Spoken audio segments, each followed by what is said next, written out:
నెల్లూరు జిల్లా కావలి మున్సిపాలిటీ పరిధిలో 33, 37 వార్డు సచివాలయాల్లో దేశ ప్రధానమంత్రి నరేంద్ర మోడీ, రాష్ట్ర ముఖ్యమంత్రి నారా చంద్రబాబు నాయుడు, రాష్ట్ర ఉప ముఖ్యమంత్రి కొణిదెల పవన్ కళ్యాణ్, కావలి నియోజకవర్గం ఎమ్మెల్యే దగ్గుమాటి కావ్య కృష్ణారెడ్డి చిత్రపటాలను ఏర్పాటు చేశారు. ఈ కార్యక్రమంలో సీనియర్ టీడీపీ నాయకులు, కార్యకర్తలు తదితరులు పాల్గొన్నారు.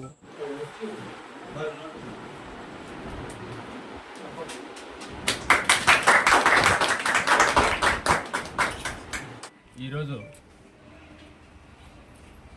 ఆంధ్రప్రదేశ్లో ఒక 5 సంవత్సరాలుగా రాష్ట్రాన్ని పరిపాలించినటువంటి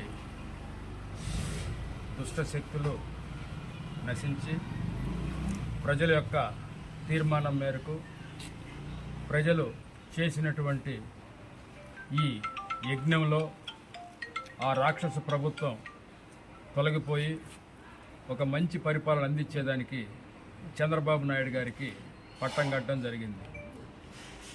ఈ సందర్భంగా ఆంధ్ర రాష్ట్రంలో అమరావతిలో ఇటు తెలుగుదేశం, బీజేపీ, జనసేన మిత్రపక్షాలతోటి అక్కడ ప్రభుత్వం ప్రారంభమైంది.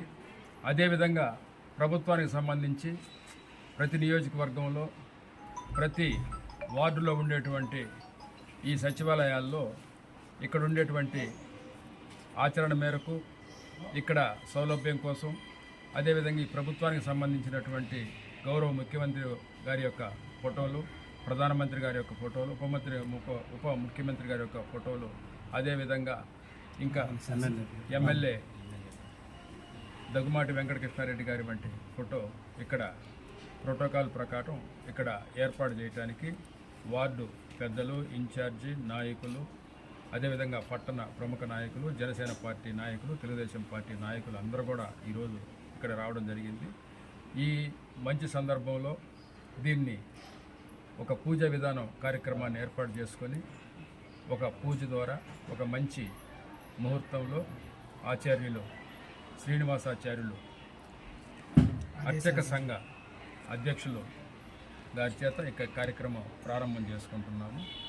ఇక నుంచి కూడా ప్రభుత్వం యొక్క పనుల్లో రాజకీయ పార్టీ నాయకుల యొక్క ఇన్వాల్వ్మెంట్ అనేటువంటిది ఏకబిగిన చేసి వాళ్ళు ఇబ్బంది పెట్టేటువంటి పరిస్థితి తెలుగుదేశం పార్టీ కార్యకర్తలు కానీ నాయకులు కానీ ఎప్పుడూ చేయరు. చంద్రబాబు నాయుడు గారు కానీ దాన్ని ప్రోత్సహించరు. ఒక మంచి కార్యక్రమానికి మాత్రం, మంచి చేసేదానికి మాత్రం తెలుగుదేశం పార్టీ కార్యకర్తలు, నాయకులు అందరూ కూడా ఈ సచివాలయం సిబ్బందితోటి కోఆపరేటివ్గా ఉంటూ వాళ్ళ చేత ప్రజలకు న్యాయం జరిగే విధంగా మేము సహకారం అందిస్తామని చెప్పి తెలియజేస్తా ఉన్నాం. వారి పరిపాలన విధానంలో మేము ఎటువంటి జోక్యం చేసుకుని వాళ్ళు ఇబ్బంది పెట్టేటువంటి పరిస్థితి అనేటువంటిది ఉండదు. చంద్రబాబు నాయుడు ఇటువంటి విధానాన్ని ప్రోత్సహించరు. ప్రజలకి మేలు చేసేదానికి, ప్రభుత్వ పరంగా ప్రజలకు రావాల్సినటువంటి అన్నీ కూడా వచ్చేదానికి వాళ్ళ సహాయ సహకారాలుగా ఉంటూ వాళ్ళు కోఆపరేటివ్గా ఉంటామని మాత్రమే తెలియజేస్తారు. ప్రజలు